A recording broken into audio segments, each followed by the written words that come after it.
Hi, guys, and welcome to Serial Killer True Crime in Comic Books. I am one of your hosts of Serial Killer, Anastasia Washington, and with me is my co-host, as always, Maria Spiridigliozzi. Hello, how are you doing? You know, hanging in there. A little bit about our podcast is we pair true crime with breakfast cereal because that's the natural combination that everybody needs to wake up to in the morning, in my opinion. And we have an amazing panel of guests to talk about true crime in comic books. And we're going to do a little intro, and I want you to say your favorite true crime comic book and what cereal you pair it with as we go down the line. So I'll start so you guys don't get all nervous. I'm gonna say My Friend Dahmer, because I think it's so cool that it was written by somebody that actually knew Dahmer. And I'm gonna pair it with Nesquik cereal because childhood memories and friendships. Oh.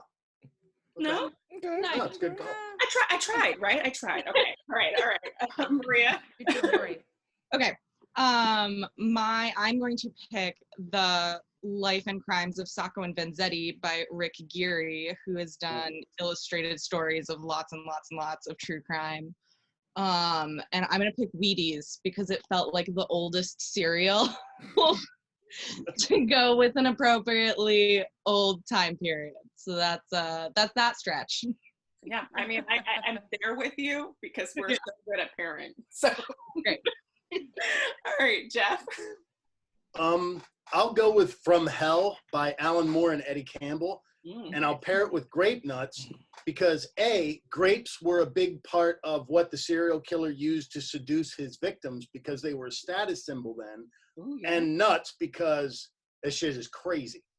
So, I mean, Jack the Ripper, crazy. I could see that. And Blake? I'm picking Torso by Mark Andreyko and Brian Michael Bendis. And I am pairing it with Strawberry Crave because it's the only cereal that resembles what a body would look like without arms and legs, and it's filled with red filling. Well played, sir. Well played. Well played. Oh, good, very fantastic. good. Is anybody disturbed at how much he thought about it? I mean, he really went in depth in his thought process. Was like, yeah, you know, it looks like what a body would. What? He was comparing. I know I shouldn't say this, but I'm impressed. I'm impressed.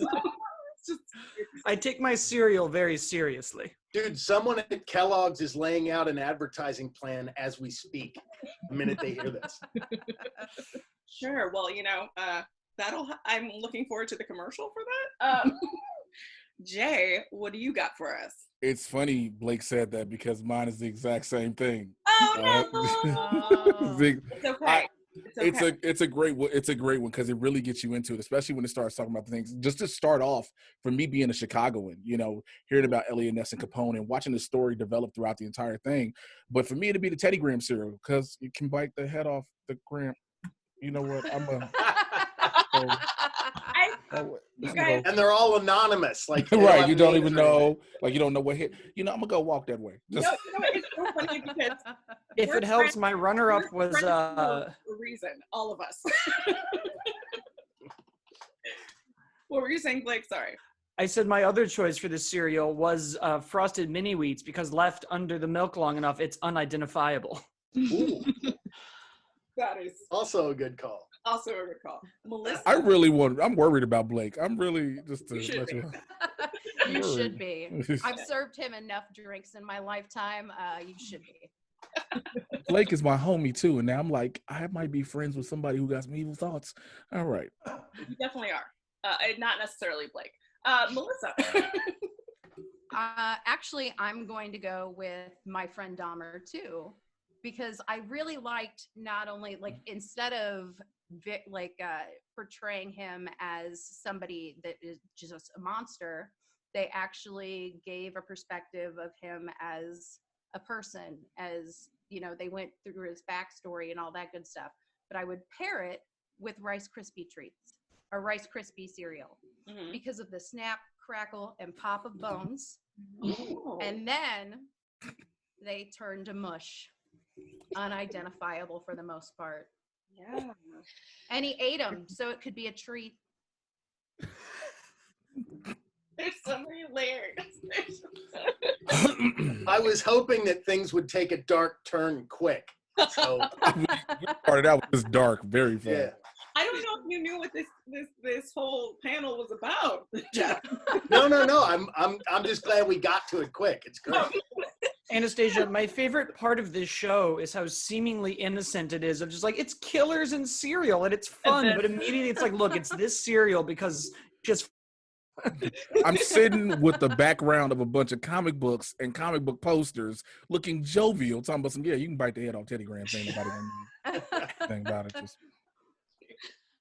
So what were your gateways, 1 into comic books and then 2 into like true crime, or if you're not into true crime, into more dark topics? And so let's start. I'll start. So my comic book gateway was Sandman by Neil Gaiman, because I read an interview with Gerard Way that said it inspired him. And so I was like, well, I'm 12 and impressionable. And went out and bought it. And then my gateway into true crime was probably Columbine, because that was like the most prevalent true crime thing in my childhood. I think for a 5th grade book report, some girl did that She Said Yes book. And that's when I was like, oh, school shootings. Oh, this is a thing I'm interested in. Yeah, so let's, Anastasia, what's yours? I forget how young you are. Fair. Just rub your youth in my face. So sorry. So my gateway comic book. I was kind of a hustler on the playground, so I would go to the comic book shops and buy 5 for $1 and sell them on the playground. But I would always keep a few for myself. And it was like Conan the Barbarian and He-Man, and so I had like a thing for weird muscly men, I guess. Shirtless men. Weird. And usually if they were like skeletal and muscular for some weird reason, I was there with that comic book. But Wolverine was probably my first love. My first gateway drug was probably Wolverine. My first gateway drug into true crime, that's hard because like I feel like my whole like my mom is such a true crime junkie and horror movie junkie, but I think the one that turned my whole life around would be OJ. No, it's legit. Okay, That's a good I one. mean, that's not a bad one. I mean, when you think about it, because you just didn't know. You just didn't know. You know, see, There were so many elements. right? It was just wasn't easy. It wasn't just, you know, if your glove don't fit, you must have quit. But then you was like, you didn't need it if you ran. I say that all the time. Like I'll say it for random things. I'll be like, if the shoe doesn't fit, you must have quit. If the meat grinder doesn't fit, you must have quit. You know. Like, oh, I see. Thank you. Oh, Carol. The thing about it is that it was such a like he didn't do it in my house, and there's pictures of like me and my sisters with OJ when we were kids because he was such a hero to us. Yes, I know. So I think I learn something new every time. I know, every time.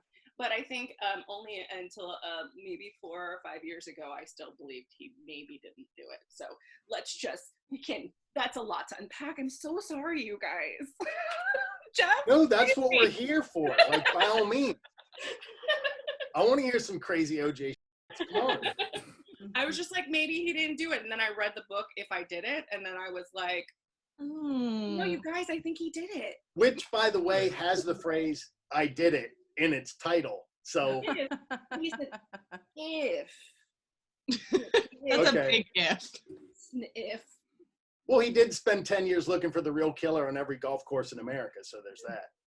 And he's still out there on that golf course. I believe it. But it was a flawed case, man. It's a flawed case. Like it was a very like racially charged time too. Yes, it was. Being a raised little by bit. Such an angry man. I had such like, propaganda like coming at me that was just like, even if he did do it, who cares? Look what they do to us all the time. And then that's just legit the way my dad was. Have you heard the theory that it's his son? It's actually his son, that's Jason. No. Really? No. There's a strong theory that it's actually his son Jason who did the murders. What? Yeah. Yep. I've heard a lot about that. There's a very strong theory that everybody's OJ knows who did it because it's his son. And it was something about the relationship his son had with Nicole Brown Simpson and everything. Like there's this whole big tangent that kind of puts it together in that way. That OJ essentially fell on the sword to take the bullet for his son. For his kid. Yep. Yeah, I've heard that a lot. Yep. There's like a whole school of theories about that with the evidence and the evidentiary chain and the whole thing. It's crazy. Well, I recently read the book If I Did It. And he does name like a friend that went with him. Anyway, A whole panel about OJ, but there was a comic book about OJ Simpson. Hold on, I lost. So, Jeff, gateway drug to comics and gateway drugs to true crime. With comics, there isn't really one. I had a really bad accident when I was a kid, and I was housebound and couchbound for a long time. And I couldn't that's why I do a lot of the stuff that I do, because my grandmother and my mom essentially brought a lot of that stuff to me because I was so limited as to what I could do. And comics were a huge, huge part of that. And it just kind of opened up. They brought me so many at once. There was specific ones that resonate or resonated with me then, but it was more just as a world, as a construct, just comics, it was transportive. It just blew my mind. And especially, I think, being so limited physically and being so held hostage by that, and especially at the time, because, your options for entertainment being realized were nowhere near what they are now. And, I always felt a really, really profound debt to comics as a medium, as an art form, because if I didn't have that, I don't know what I would have done, because it opened up this whole world of possibility. And, I learned to read from comics. I learned about right and wrong. I learned about everything from composition to perspective to anatomy to everything. It was crazy. And some of the ones specifically that really resonated with me were, like the X-Men stuff I just loved. I went crazy for, and a lot of the Miller Batman stuff, like the Dark Knight Returns and Watchmen. Watchmen had the tattoo of the Rorschach thing here, but it wasn't one specific one. And then with the true crime thing, I think I would have to say it was Bundy, because I was a little kid and my mom was so consumed with it on the news and the coverage. There was no escaping it. It just, and again, I was like pretty much housebound. So, and my mom is such a sunny, kind of positive personality, and to see her so consumed with this serial killer thing, and she just, to this day, she has this encyclopedic thing about it, and she knows all the dates and all that. It's crazy. So, you're kind of stuck on the couch with your mom, who's a pathological serial killer fanatic. It seeps in. It adds up, yeah. Yeah, it takes root. So that would be mine, I guess. So that's my future children. Very nice. Blake, what about you? My gateway drug to comics was really, and I don't know why I just realized this now while we were talking, but it's Calvin and Hobbes. I used to buy like the full collections of them. And my mom, we lived in Chicago, and we would go to yard sales to get, try to get cheap things we needed when we didn't have a lot of money. And I would read Calvin and Hobbes in the back. And I remember like one day we stopped off at a Jewel Osco, and there was a Sonic the Hedgehog comic on one of the old spinner racks. And she was like, "You like Sonic and we can afford it." And then that was the end of it. Like, I just needed everything that I could get. But I think Jeffrey's 100% right. When you find that medium, like thinking back specifically to Calvin and Hobbes and looking now at how I act and going back and rediscovering that and realizing how much. I keep this next to my desk because I love it so much. It's the best. And now I'm very jealous of you. But it's funny when you start kind of finding your own voice and then realizing the seeds that were planted so long ago that you didn't realize where they came from. And like, I recently went back and reread some of them and was like, oh, that's why I do these things and where that came from. Dude, Calvin and Hobbes objectively is and I wrote a whole thing about this around New Year's, is the greatest piece of comic art ever produced, period, full stop.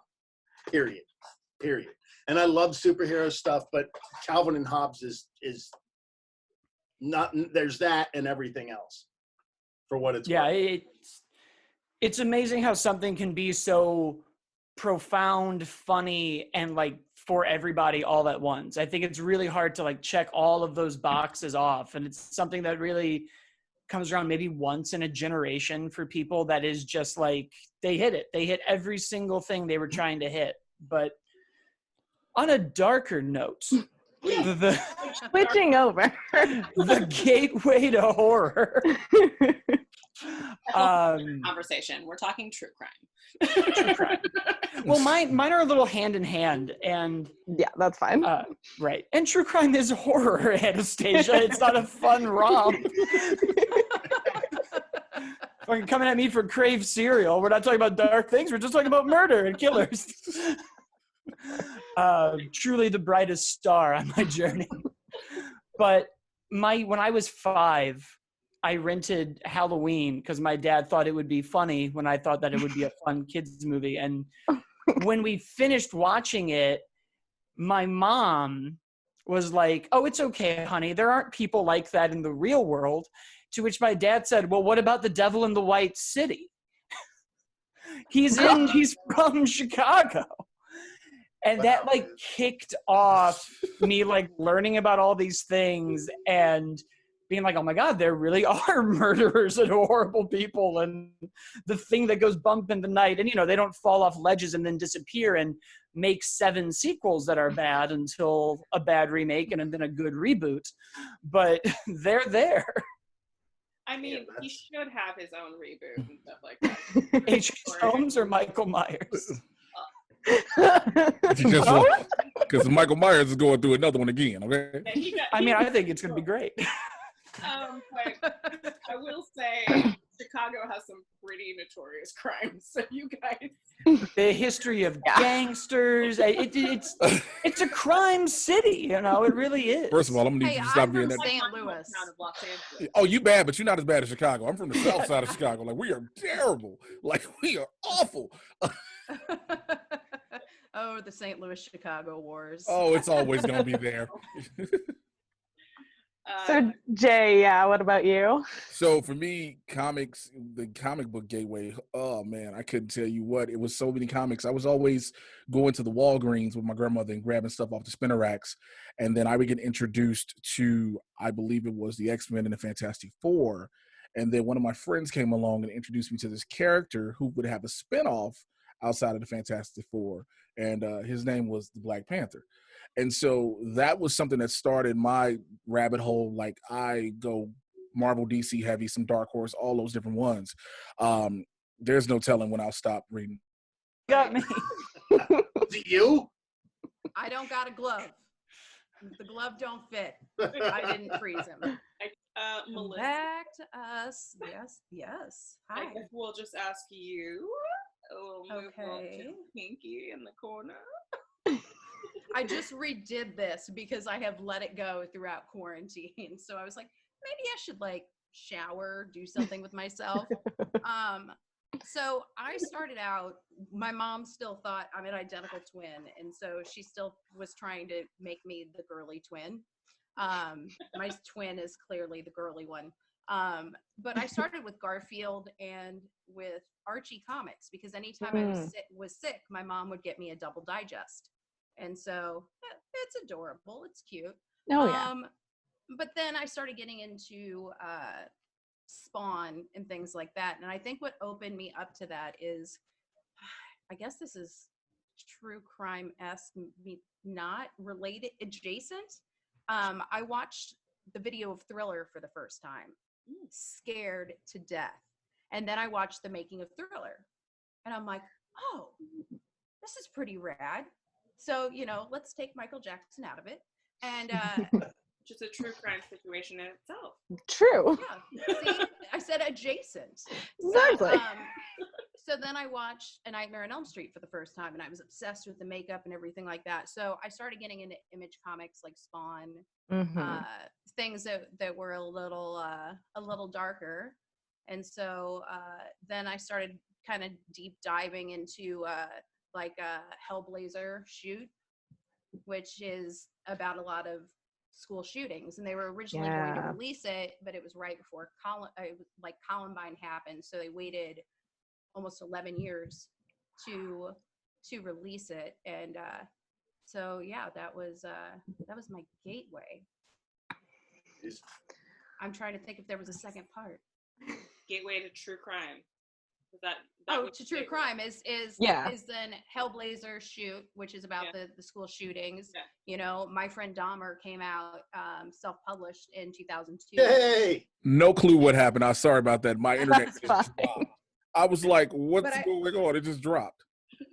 But I also started researching true crime to get to my comics through the A to Z Encyclopedia Serial Killers. Yes, that's a normal thing. It's on my shelf. I just bought a new one because my old one was so bad. Yes. So yeah, so then I would use that to kind of like go through the true crime. But really, every comic book, for the most part, has some form of true crime in it, because there are burglaries everywhere. You know, I mean, there are murders everywhere. Oh yeah. You know, so really, almost except for Garfield. He murders that lasagna. I don't know. I don't trust John. Oh, that man's Garfield done some minus stuff. Garfield. Yeah, Odie might be accomplished to something. It's true. Have you And read then Garfield even minus to that Garfield? farm friend stuff. Garfield USA friends. You have to get out of that house. Well, they made Archie dark. Can they just make Garfield dark? Let's just see that happen. They did. Yeah. They did. Garfield minus Garfield. Go to the website. They take Garfield completely out and make John look like he's just talking to himself and insane. It's really depressing. I'm writing that down. I'm Googling this right now. Hold on. It's Oh, great. you have to. There's also you somebody have to. did I think we actually talked about it on Anastasia and Maria and I's other podcast. An artist went back and made like Garfield comics, but with the scary stories to tell in the dark art style that are also just terrifying and great. Pretty great too. No, beautiful. Man. Due to the quarantine internet, Jay got cut off, so we just finished yours as well. Yes. So yeah, I was saying like I've been in the comic books for the longest, but when it comes to true crime, it honestly for me it was Dahmer, because he was from Milwaukee, and so being from Chicago, we consistently heard about it. And you would hear the update. Again, I'm a little kid, I'm a preteen, and I'm hearing like a dude is eating people. I was like, wait, what? And so you're like, somebody is actually eating people. Like, this is nothing you see in horror films. This is real life. And then you started hearing more and more of the stories about, even as a kid, hearing about how he was luring people in using gay relationships to get some of his victims was crazy. And then fast forward maybe 3 years later, we have the OJ situation. And you're like, okay, so you're starting to see all these things. And me, I've always been a very inquisitive child. I've always wanted to know more. And I'm like, yo, what would make people go to this extreme, to this length? And so that's how I got it. And then when I found out that there were graphic novels, there were comic book forms of these true stories, I was like, excuse me? And so I started reading. Like I said, I picked up My Friend Dahmer, and I was like, wait, this doesn't humanize him really, but it just gives you the full story. From someone, like you said, Maria, like someone who knows him. And then when I got a hold of Torso, when somebody gave me that, because I didn't even know Andreyko personally before then, but I was like, this is a good, deep story. This is something you get into, you get entrenched in. You just forget about everything else when you start reading it. So that's what it is for me, pretty much. This is kind of like a true crime being a comic book. Is that like an ethical thing that? I mean, do you think it's not ethical to make these tragedies, this horrible situation into a graphic novel or a comic book? How do you feel about that aspect of things? Are we going in the same order again, or just want to make sure? Yes. Okay. Maria, did you have anything to say? Yeah. I can start. I was thinking about this because I was doing some more research today, and there aren't a ton. First of all, there aren't like a lot of like straight up just true crime stories as comic books. But I think there's a fine line between like my friend Dahmer which is a person telling his own personal story and experiences with this person, and then like none of them feel exploitative in any way, because none of them are taking it to that like old pulpy place that I think comic books started as, where it was like the detective novels and everyone was shooting everybody. So I think it's also fine because none of them are like geared towards children either. It's not like you're going and picking up Torso in the same section you're picking up like the We Bare Bears comic book. So it's hopefully, I don't know. I don't know your comic book store. I'm not gonna judge. But I think it's also better in the way that like a lot of Rick Geary's are old. They're like Victorian era murders and stuff, and it's an easier way to learn history when you have those photos attached to it, and something that your brain can like latch onto in a different way to carry that story. Jeff, what do you think?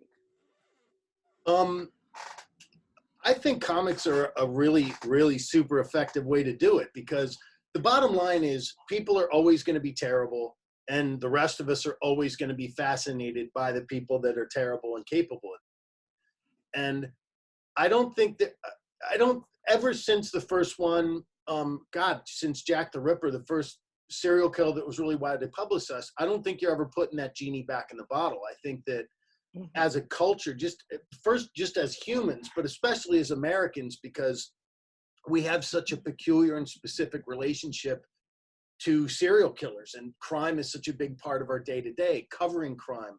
The popular cultural aspect of crime is such a huge part of our day-to-day that I don't think there's any escaping it. And I think comics are a great vehicle. I mean, you guys brought up Torso, which is, it's not just the story that's fascinating, but it's the way they laid it out. And I don't think any other medium but comics could have made the case and laid it out the way that they did. That's part of the reason why it's so effective. The same thing from Hell. It's really weird because it's so exhaustively researched, and at the same time it's tempered with this, he takes some liberties that are just so insane, but that's what makes Alan Moore so effective as a writer. There's a book that I've been trying to find a copy of for years that I don't know if you guys have heard of. I was hoping we'd bring it up today, or if you've heard of it. I want to make sure I pronounce the guy's name right. It's Issei Sagawa. You ever heard it? The Japanese cannibal? No. Oh, yes. Okay, so this guy he murdered and ate a Dutch foreign exchange student that he was working with in 1981. Got busted by the French police, spent 2 years in a French prison, and then his dad, who was a super wealthy Japanese businessman, got him excused on grounds of insanity and all that. Not only did he get off, he became a huge pop culture figure in Japan and wrote and illustrated a graphic novel of his own crime from his own point of view that got published. And it's called Cannibal, which is cannibal without the L. And they did a documentary about it, because to this day, he still gets hired on speaking tours, and he does lectures about being a cannibal. That's insane. It goes to show you how much people's interest is in this and how far. Yeah. How extreme it will But go. so talk about an ethical conundrum, because on the one hand, that's so unspeakably horrible. The fact that he did it, B, the fact that his rich ass dad got him off, and C, the fact that he's really suffered no consequences for it since. Yeah. And then he profits from it. Yeah. But then there's the other side of it, that we're all on this panel because we all have this fascination with that, whatever that mechanism is that allows people to do things like this.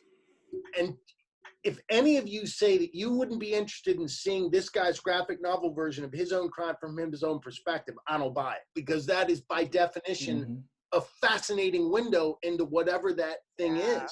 Yeah.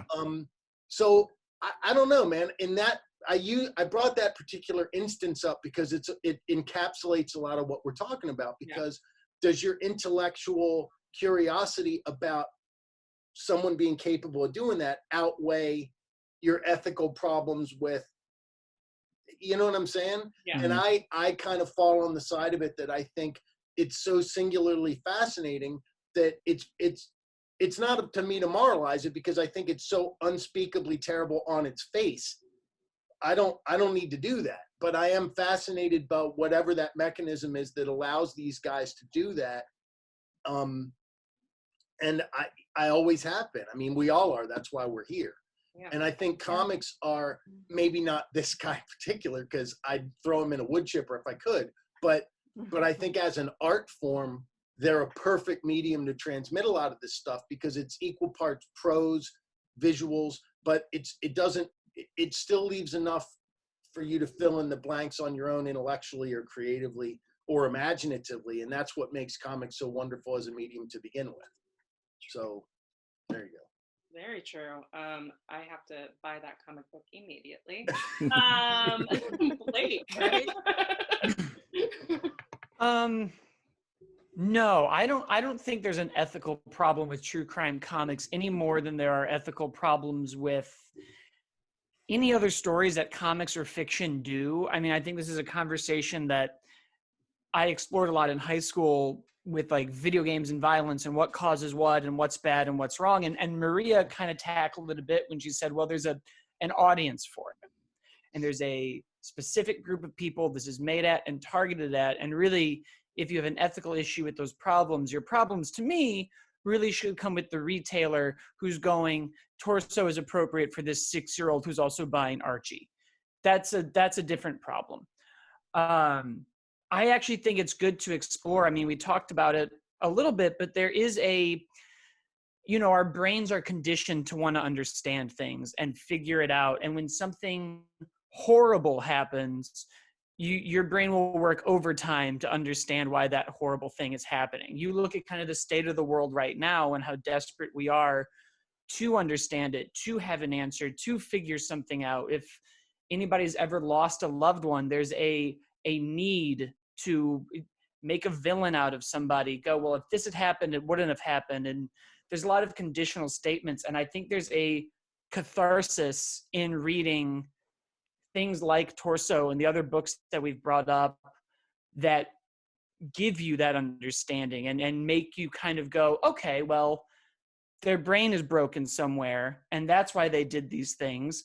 And maybe if we can understand what part of them is broken, we can work to heal other people and do this. But I think there's also a bigger catharsis in seeing the ending sometimes. And Torso is not a great example of that, because the case is not closed and we don't know who did it. And if anything, it shows you a person who probably did it, who walked into a mental ward and said, I have a lot of problems and now you can't convict me. So I found the cheat code, and that makes people mad. But it's not true crime, but I've been playing the Resident Evil 3 remake on my PlayStation, which is about a virus that goes crazy and infects everybody, and there's nothing you can do, which is very similar to now, except in that game, I can shoot the virus in the face, and that feels good.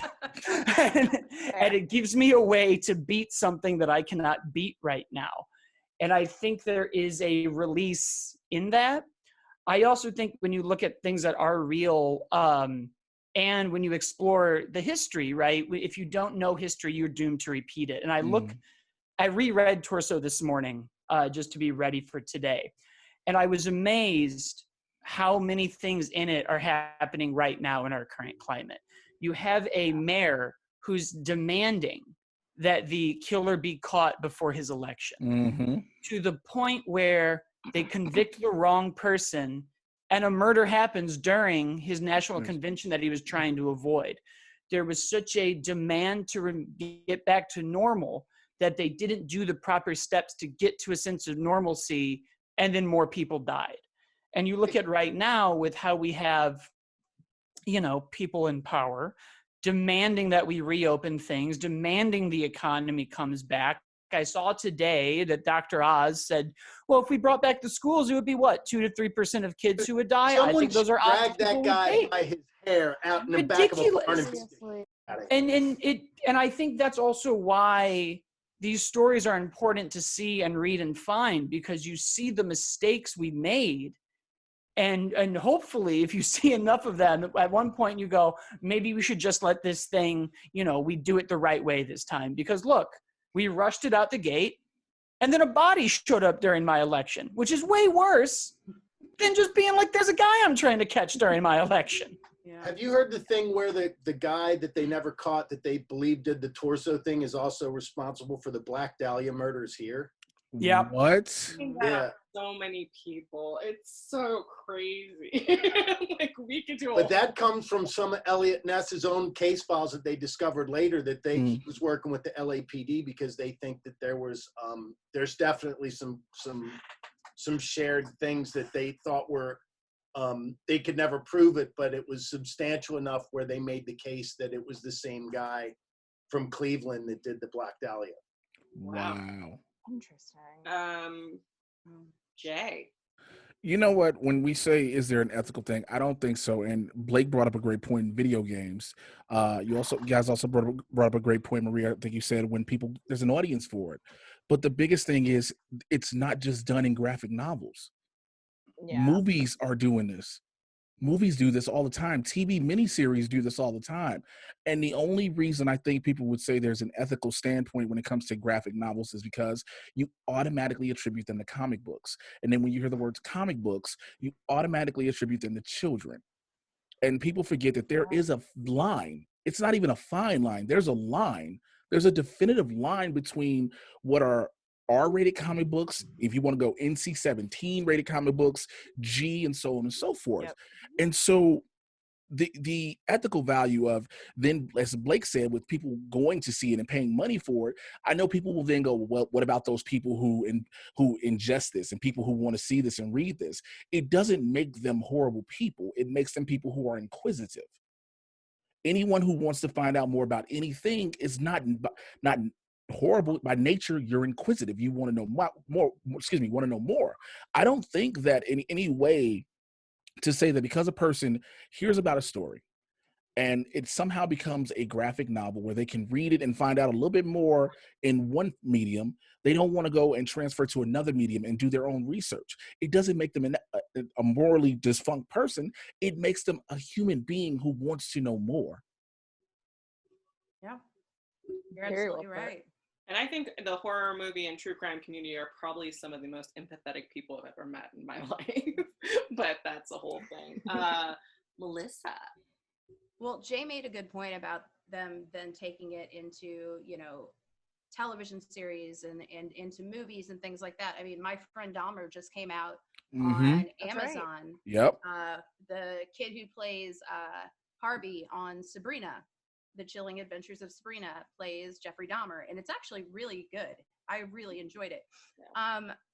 Here's the deal. We all grew up with this. I grew up with the Gulf War.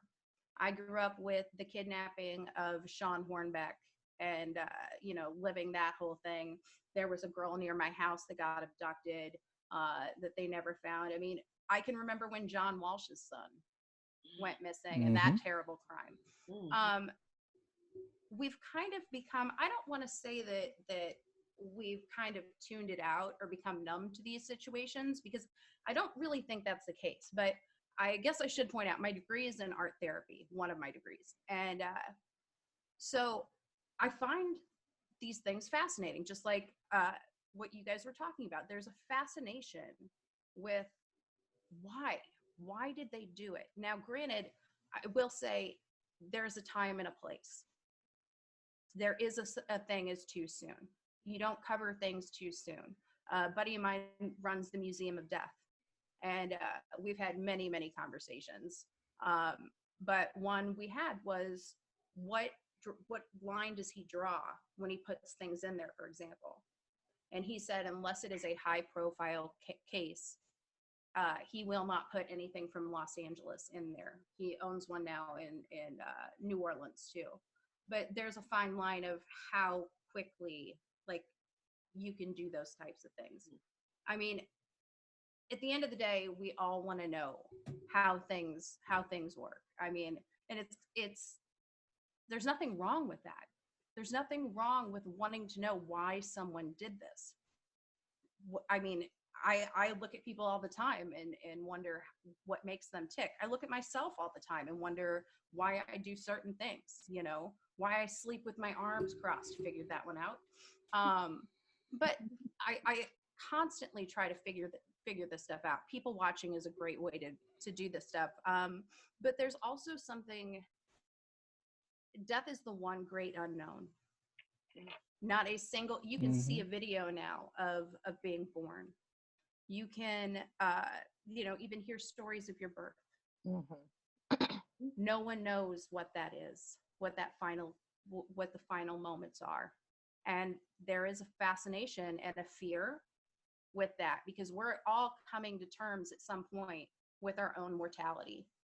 So I think that in a way, exploring this is our way of trying to figure it all out. Absolutely. Did I get too deep? No. I mean, it's I a loved great. It was a great way to break it down. I mean, I can't say anything else. It was great. It was great.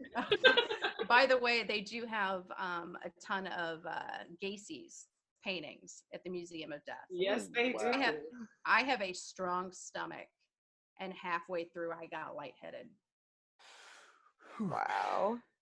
Yeah, Gacy's top 3, like, most abominable, even among serial killers, he's like top 3 worst people in the history of and the more humanity. you know about him, the worse it just, even his time in jail, he was just.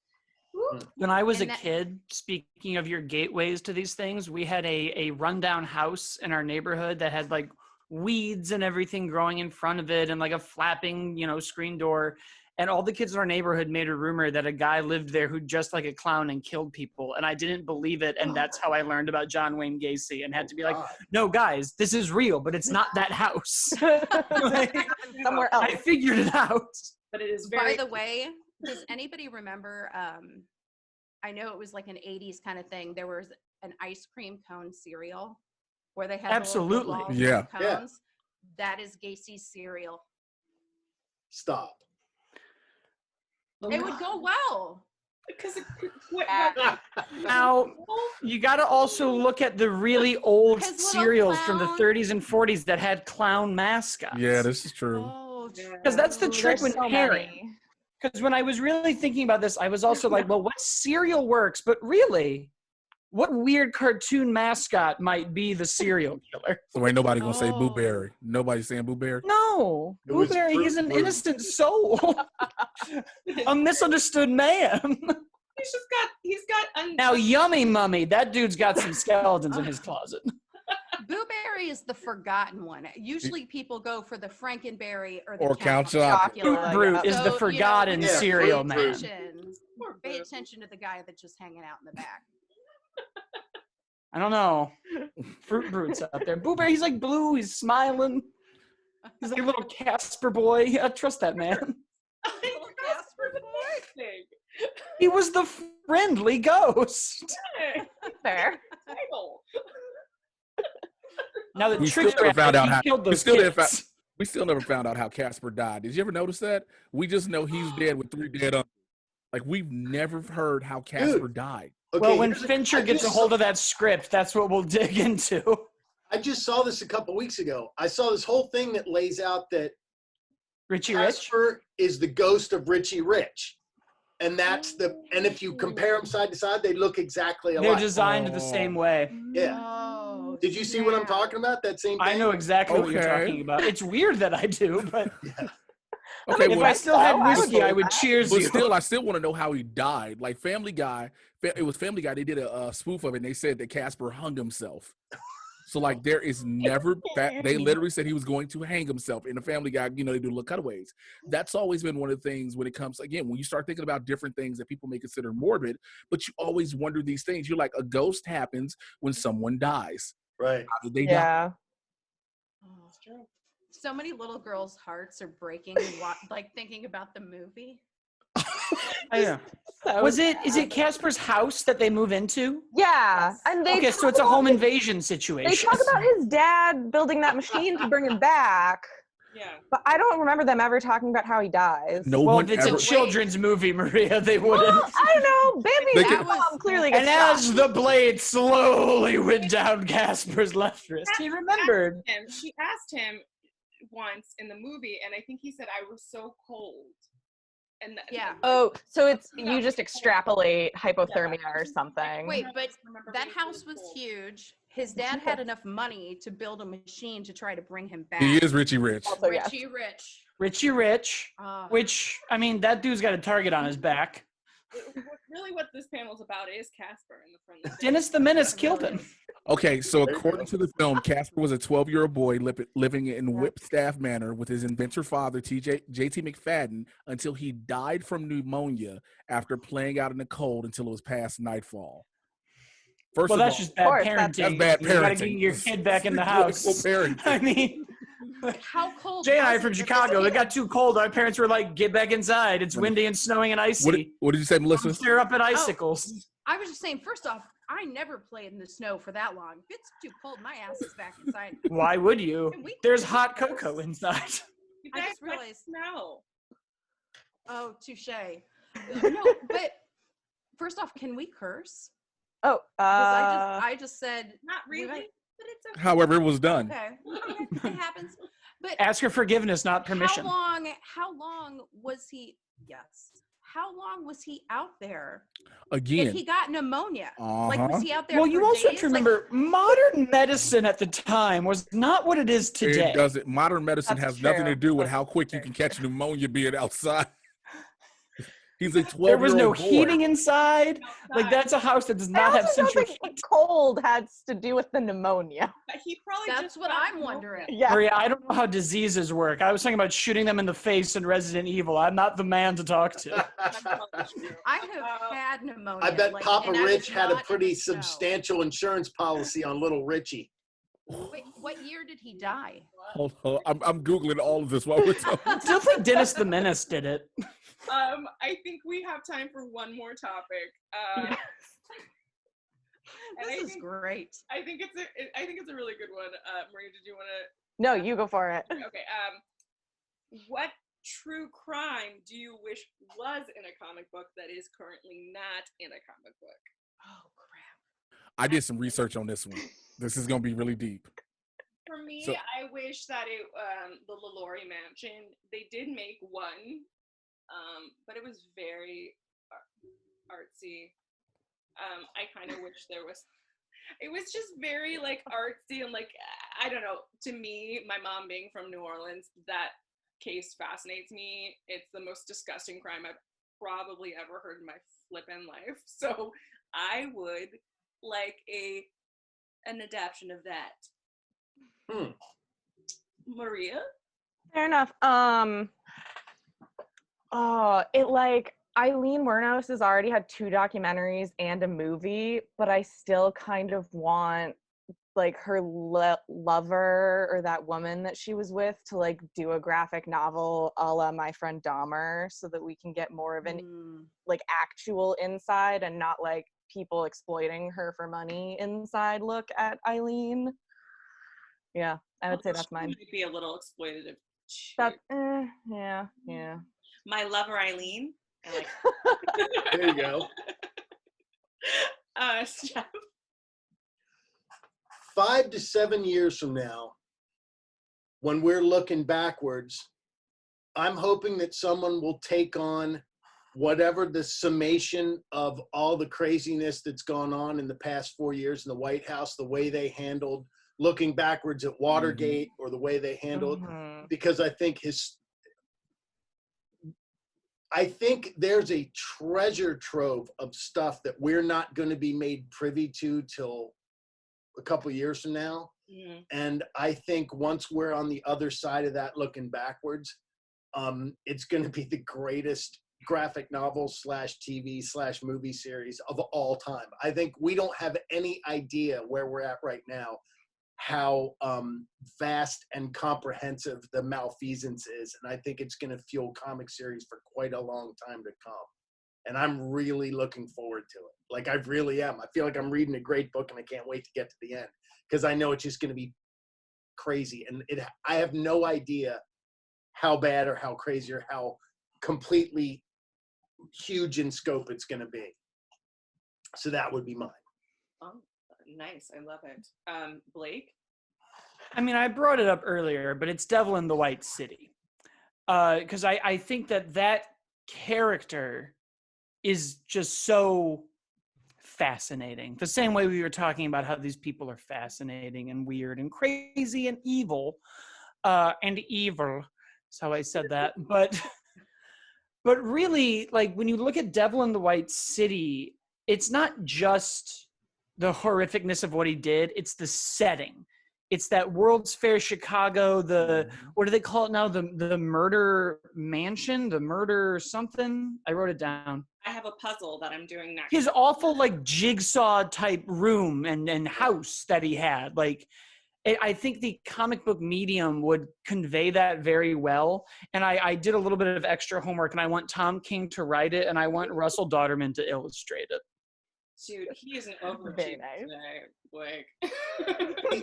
That's Scorsese's next project. Yes.